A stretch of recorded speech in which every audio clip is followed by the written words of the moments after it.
O que é que aconteceu com Caim depois que ele matou seu irmão e foi para longe do Éden para morar numa terra chamada Nod?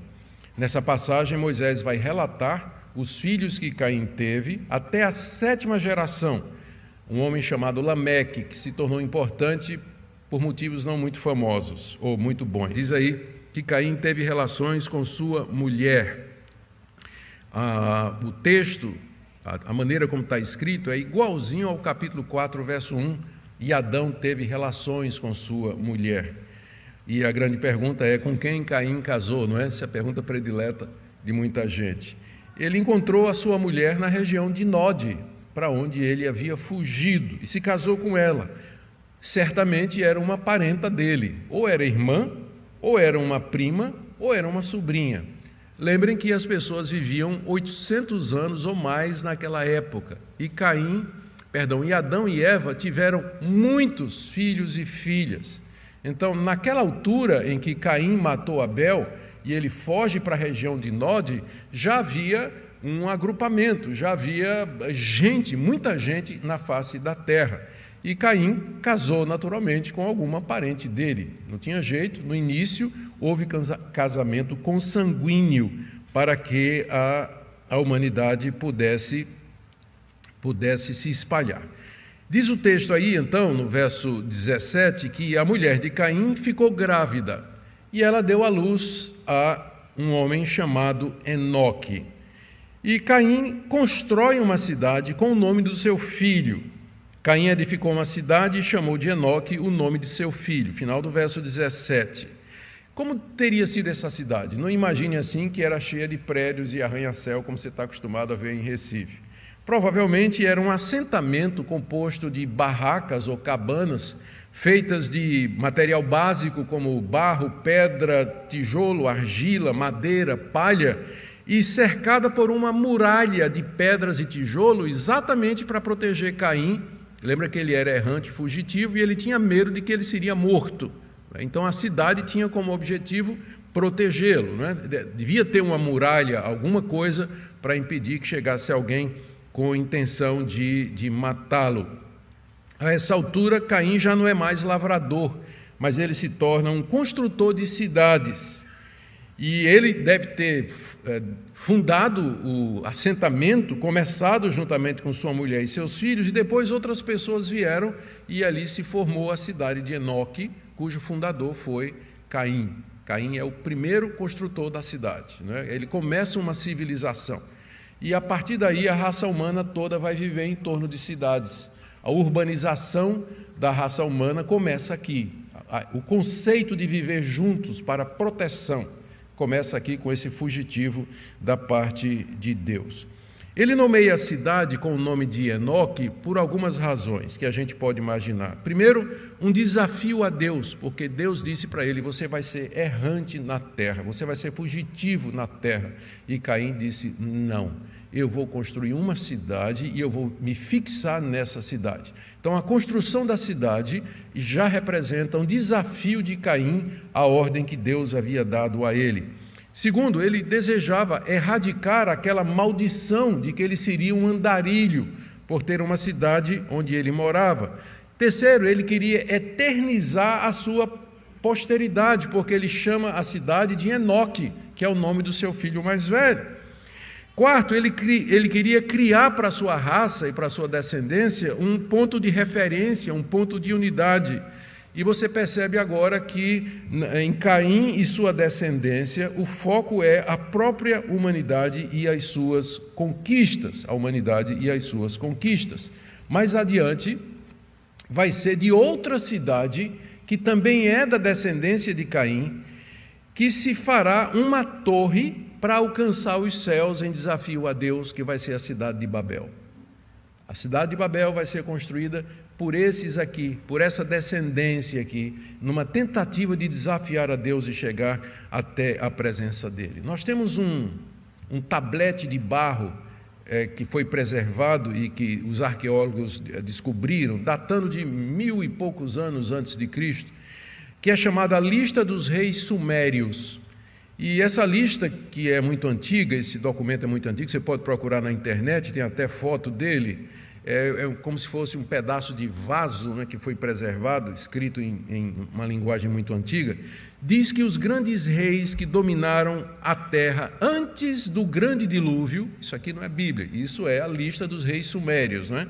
Diz que os grandes reis que dominaram a terra antes do grande dilúvio se dedicaram a construir cidades, confirmando o que o texto bíblico nos diz aqui, que Caim, ele, ao fugir da presença de Deus, ele é o primeiro construtor de cidade, nomeia a cidade com o nome do seu filho, ele quer preservar a raça, quer preservar a sua posteridade, ele desafia Deus, ele quer começar uma civilização agora conforme a sua vontade.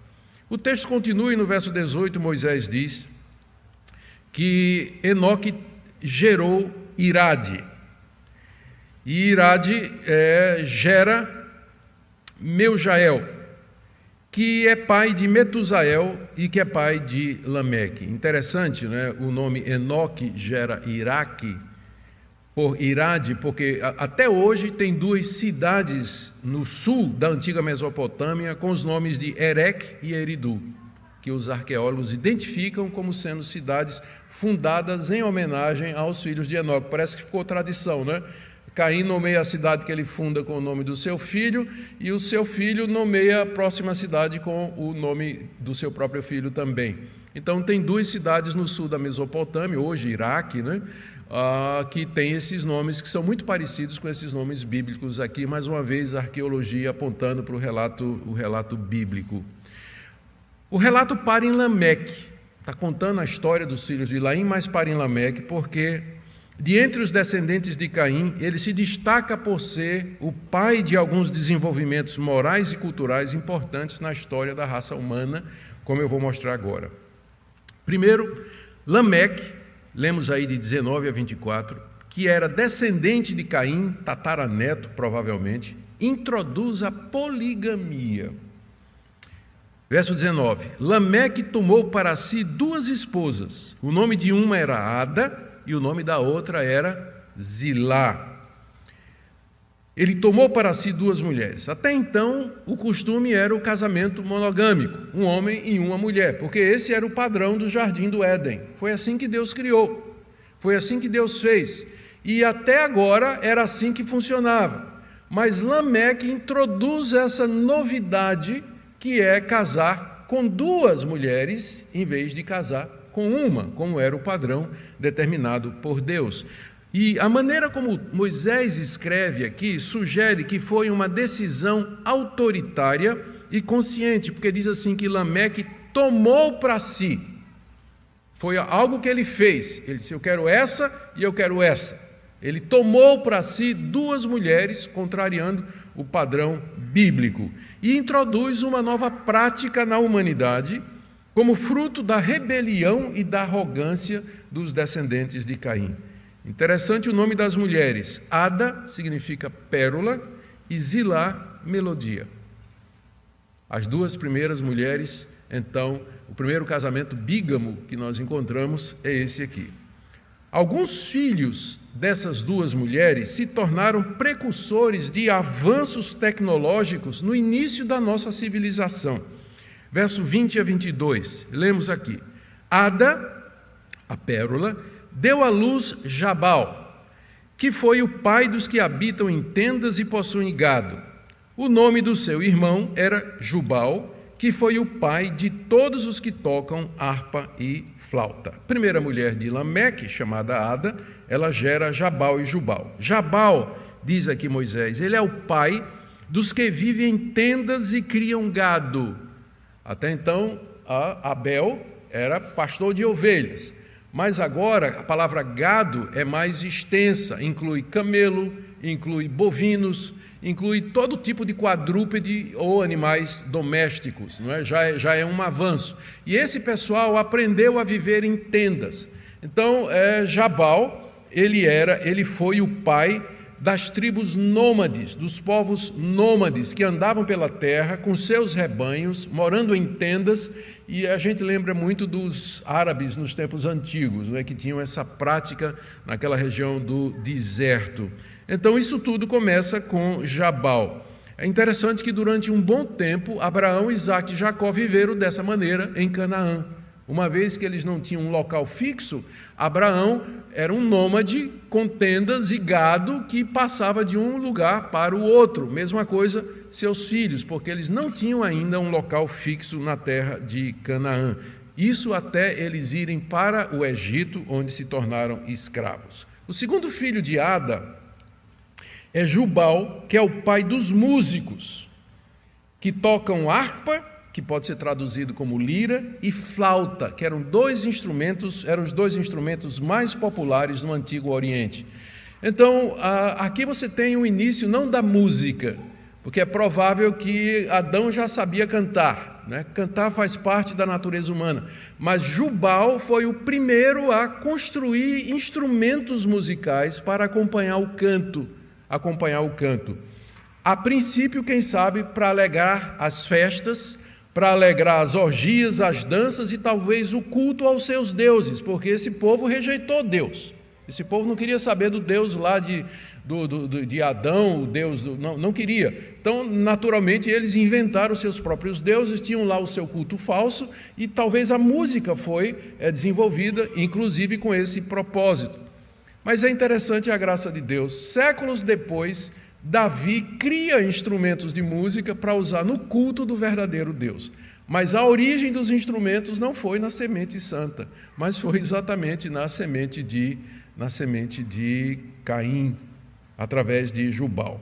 A segunda mulher de Lameque, chamada Zilá, ou Melodia, ela deu à luz a um homem chamado Tubal-Caim, que significa ferreiro, exatamente por conta da sua profissão. Diz aí o verso 22, Zilá, por sua vez, deu à luz Tubal-Caim, artífice de todo instrumento cortante de bronze e de ferro. Tubal-Caim se tornou mestre em dominar o cobre e o ferro.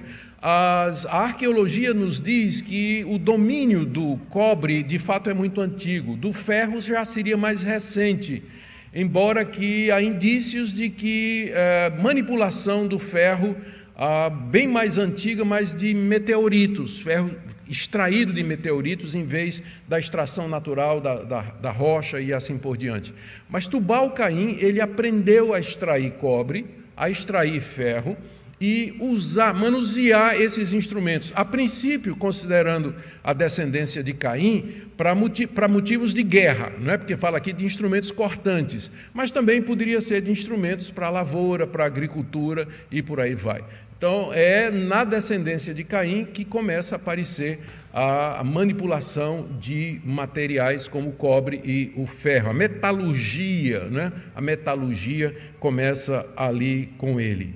Séculos depois, Moisés vai usar exatamente a metalurgia para preparar os utensílios para serem usados no tabernáculo.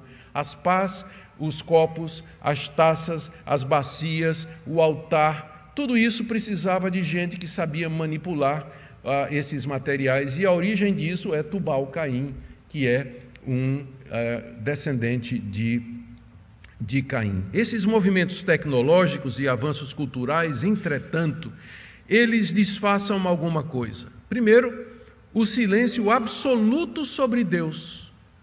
Não é dito nada sobre Deus. Avanços extraordinários, metalurgia, música, instrumentos, a criação de tendas, a criação de gado, a pecuária se desenvolve, nenhuma palavra sobre Deus, nada. Era uma civilização humanista.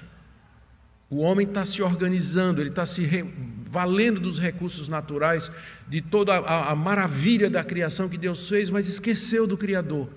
Ele se sente o dono de tudo, ele avança, ele vai caminhando.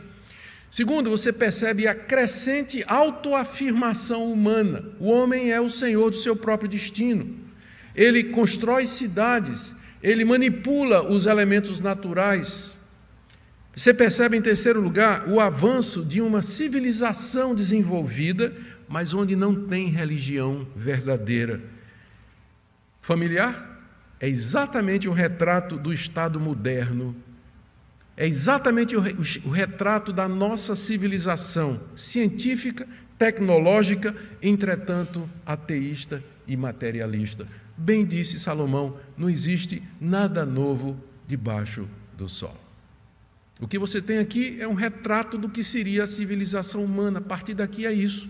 O homem descobrindo mais e mais do universo criado por Deus, dominando esse universo, ciência, usando o conhecimento para benefício próprio, tecnologia, mas absolutamente avesso a Deus.